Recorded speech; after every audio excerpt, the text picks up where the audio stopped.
What's the most funniest story that you have while running your food truck business? Um,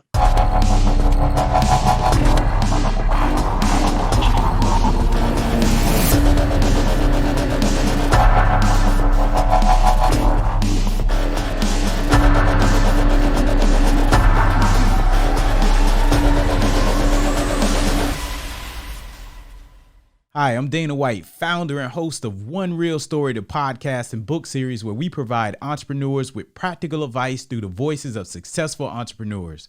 If you're a veteran, aspiring, or an established entrepreneur, this show's for you. As always, I'm coming to you live from the Voice Up production studio in Indy, Atlantic, Florida. Look, our special guest today, if you have a business idea, trust me, you can make it a reality, no matter how simple it is. Our guest today is a real example of thinking outside of the box.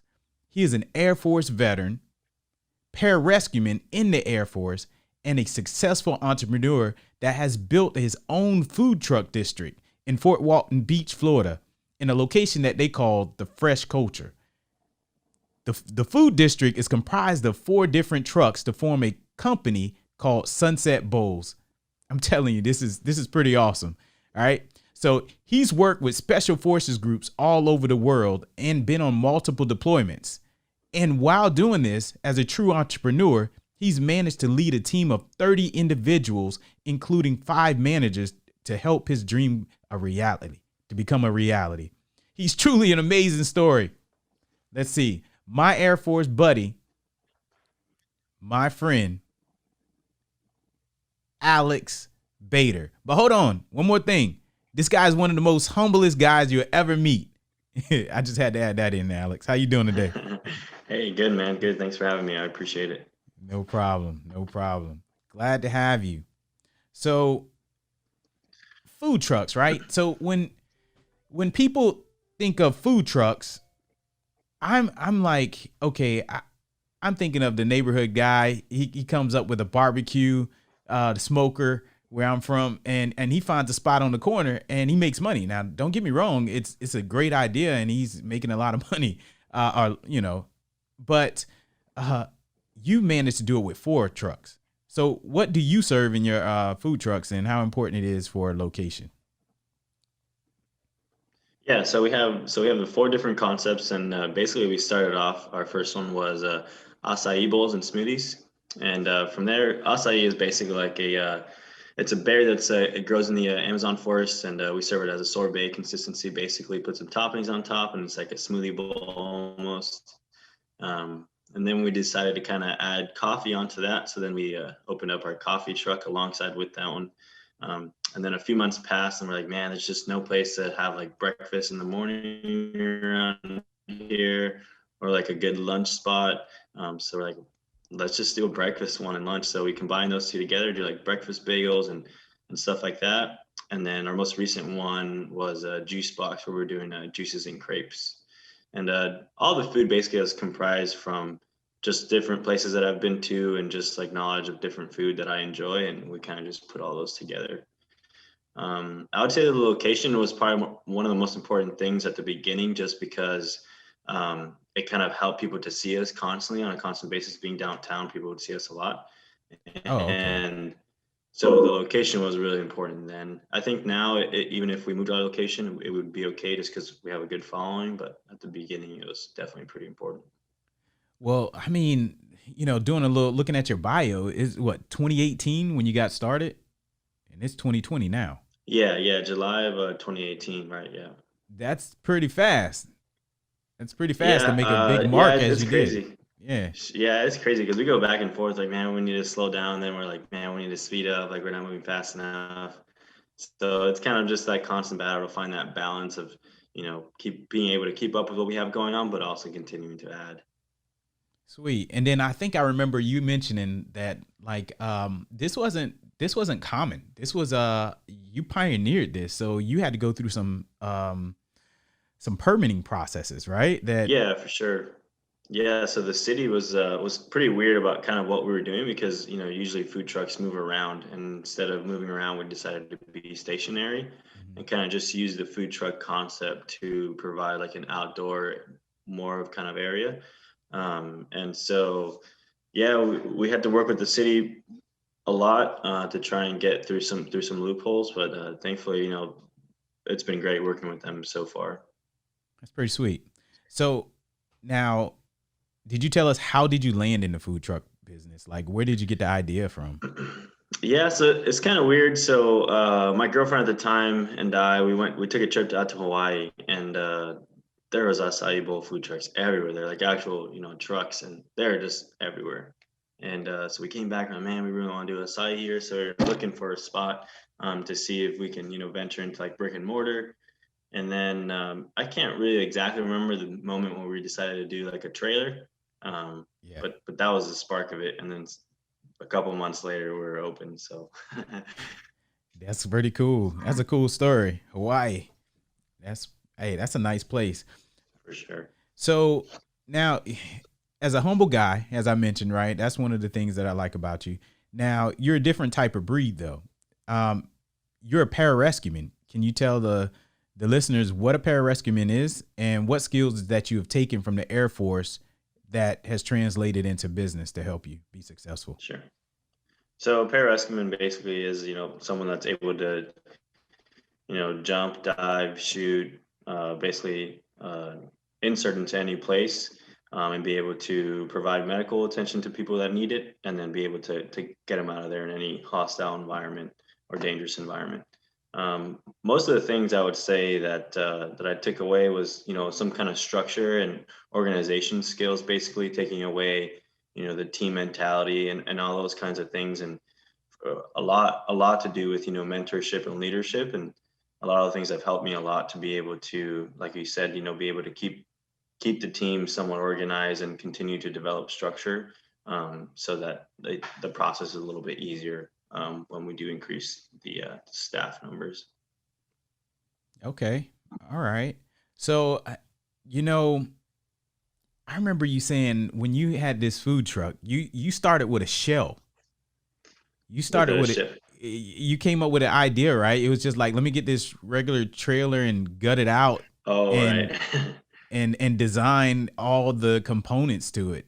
Can you tell me a little bit about that? Because I think were you on deployment when that happened? No, I had just gotten back, so I was doing a rotation out in Germany, and I was basically planning most of the stuff there.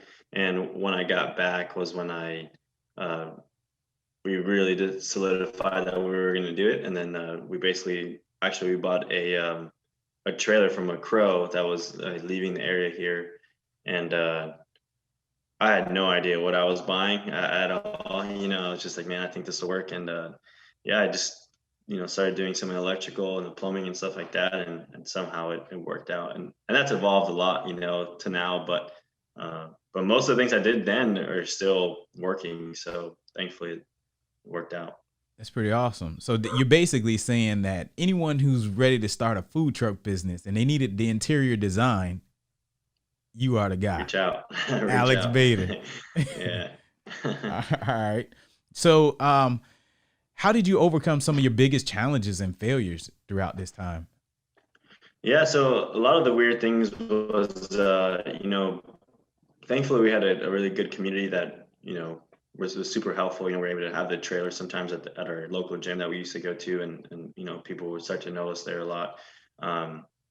But really just being able to focus on the numbers side of things and being able to focus on how, we can make sure that we're not getting out of our comfort zone. And I think one of the biggest things that helped us with that is we really just saved up as much as we could, and we didn't get any loans or anything like that. And it really helped to kind of just ease that process, as far as we weren't stressed out to make a bunch of money. We were just wanting to make a really good product and hope that, the customers would like it. And so thankfully, we didn't have the big stresses of the money side, because we were just able to save up enough to do it all ourselves without a loan. And it also helped that we were both still, because I was active duty when we opened this. I had like 6 months left, and my girlfriend at the time, she was also working full time as a cosmetologist. So we're both kind of juggling our side jobs just to be able to keep, our income line coming in, and then also just doing that on the side. Okay.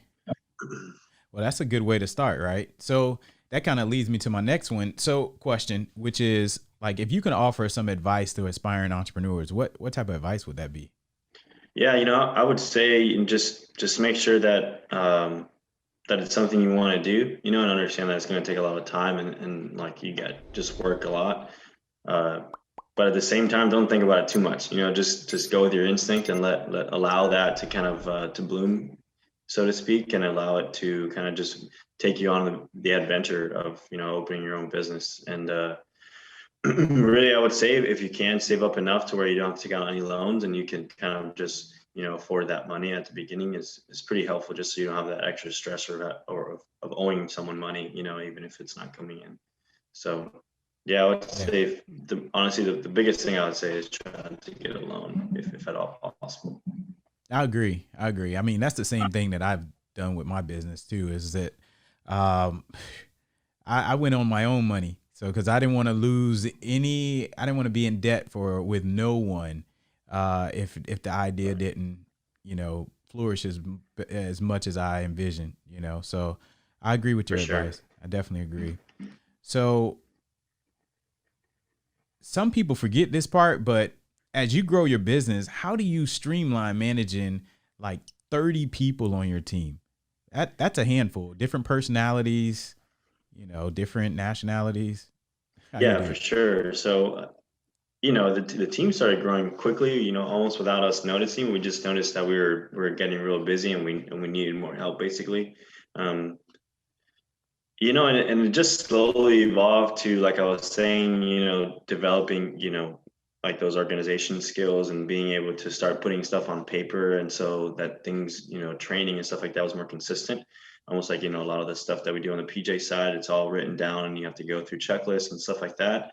Yeah. And I think, the checklist along with, organizing stuff as far as, training curriculum and stuff like that has just helped a ton because now we have one of our most senior managers. She's able to do some training and stuff, so it kind of takes off uh, the general manager's responsibility. She can kind of open up her scope to other things and not having to do the day-to-day stuff as much. So really just trying to develop a chain of command, and that's really been the hardest thing over time because you know I agree. obviously, yeah, like on the civilian side that's not as understood as easily. Like, hey, you can't just go straight up to the manager and ask your question. You need to ask your teammates first and then kind of move up that ladder.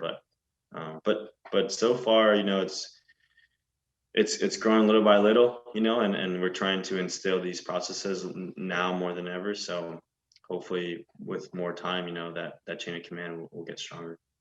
So that's a great point, right? So processes, so have you ever had been in business or been around business before starting this one? Not literally, not at all, not So even a little bit. that's a great point then. So you understand the importance and the value of having processes and having your team in place to be able to follow those guidelines because it takes some of the pressure off of Sure. you and your managers, right? Yeah, for sure. And the consistency of training has been the hardest thing, because some people get taught these things, but this person doesn't get taught that stuff. So developing those processes help to be able to train someone and then train. Sweet. Sweet. So, all right. You continue to think out of the box. This is what I noticed about you, right? So now you have your own coffee brand. Can you tell us a little bit more about that? Yeah, so recently we decided to try and expand our coffee roasting side of stuff. We probably started about 7 months ago. We called it Uncommon Roasters. So basically, it's just comprised of a roaster, and we're trying to move to do online sales and do more wholesale coffee. Maybe venturing into a little more like military bases and stuff, being able to just you know getting close with the people that I normally work with already, but also with our local community and being able to offer, a different brand of coffee that they might like. So, yeah, hopefully it blows up like we're hoping it does, and yeah, we're hoping to launch it on our website, freshculturefwb.com, in the next few weeks. So we'll see. Sweet. So that website was freshculturewb.com. Uh, Fresh Culture FWB, which is Ah, FortWallenBeach.com. Yeah. freshculturefwb.com. Nice. All right. So that's one of the good things too, right? So once you get bit by that entrepreneur bug, you're always like looking for the next kill, right? Like what is the next hunt going to Yeah, be? which right, which could be good and bad, you know. Sometimes I think it's good to know, okay, you know, like I can not settle in, but I can at least, you know, look at everything I've done and appreciate it and be happy and fortunate about it and kind of just let things also work themselves for a little while and then maybe move forward. Definitely scary sometimes to just continue to do more and more. So Yeah. Okay. So I'm a victim of this as well, right? So I'm a jack of all trades, still trying to figure out what I want to be when I grow up, right? But you're also an instructor for technical rescue courses, right? Is this going to be like your next business venture that you get into and start up? No, actually, it's just a method of me. Just because I'm a reservist now, it's almost a way of me being able to stay close to guys that I've worked with in the past, and still be able to stay good on my personal skills. If the time for me comes to deploy, I can still have those skills pretty fresh, and doing that contracting side of stuff kind of keeps me in the loop of stuff that's going on in my career field and in other special forces career fields, and just keeps me fresh with all that up to date stuff. So. Nice. Nice. Well, I could tell you now, like even when I'm running my businesses and I still miss it, I still Yeah, for miss the sure. camaraderie and being at the unit because you're around a bunch of special breeds and Right. you don't run, you're not in a place that often where you're around a bunch of superstars or A-type personalities, so, Sure. um, Yeah, and people that just like work well together, for the most part, can set aside differences and just get the job done. It's always nice to be around people like that for sure. exactly. Now that is a big thing. Like, how do you translate that to the civilian world? Because Right.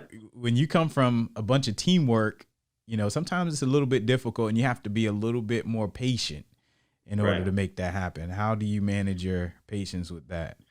Yeah, for sure. And I think one of the biggest things is, especially talking with our managers about just trying not to allow like external factors, home and stuff like that affect, how you work on your day-to-day basis with your team and showing them and being positive with them basically. And so usually we try and harp on that positive side of stuff and hopefully that it attracts more positive, and it's a day-to-day thing that's difficult, but the better we can get at it, the more we hope it attracts that positive side.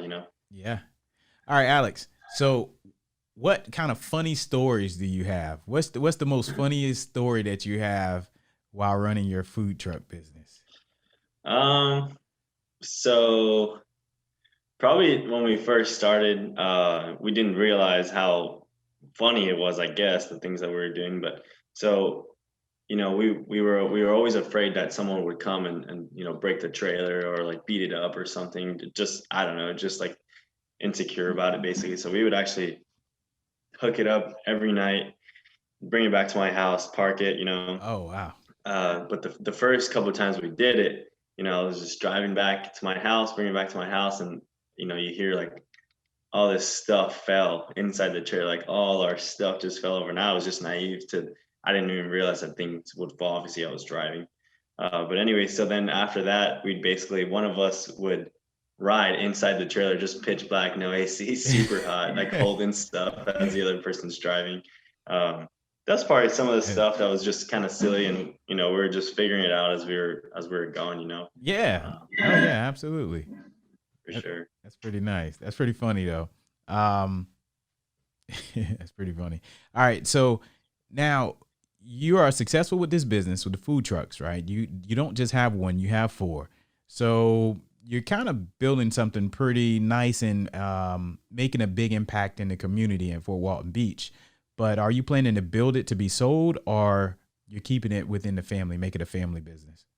Yeah, so we're hoping to kind of keep it close, but like you said, we are trying to make it a pretty big thing downtown, and just yeah, it's kind of a tough question. I don't know what the future holds for me, but we hope to keep it close to us, and continue to run it. You But I mean guess time will tell. the right amount of money offer could I change didn't that. say that. No, you didn't say it. I was just joking. All right. So what are your plans now for the future and some possible projects or business ventures that you?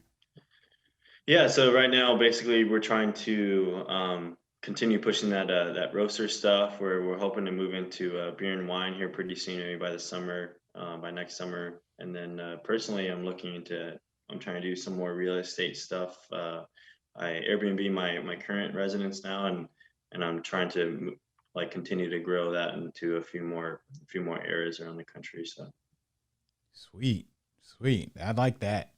That's yeah, why I for like sure. having you in my network. Keep like-minded individuals around you. All For right. sure. So Alex, look, thanks for your time. Do you have any let everyone know where to find you? Do you have anything else you'd like to add? Yeah, so the food trucks are in downtown Fort Walton Beach. It's a small town in between Panama City and Pensacola. If you want to visit our website, it's freshculturefwb.com, like we said earlier. We're also on Instagram and Facebook, so you can find us on there. But if you want to just shoot us an email or something like that, sunsetacai@gmail.com. That's our email. And yeah, we're super open to helping anybody else that wants to kind of venture into this lifestyle. So Nice. reach out. I definitely am planning to get up there and get some of these acai bowls and whatever Yeah, else man. you Come offer. on down. So maybe I'll let everyone know. So if you beat me to it or you beat us there, then let Alex know and let us know. All right. So Alex, as always, man, thanks for your time. I understand you're a busy guy, but to our listeners, thank you for your time and let us know what you think of our show and stay tuned. There's more to come with our book series and episodes. If you have any questions or would like to continue to be inspired, you can always find us at onerealstory.com. Remember, and I'll end this with this, right? So remember, in order to start living, you have to make it out of survival mode. Stay dedicated and the opportunities will come. Thanks, everyone.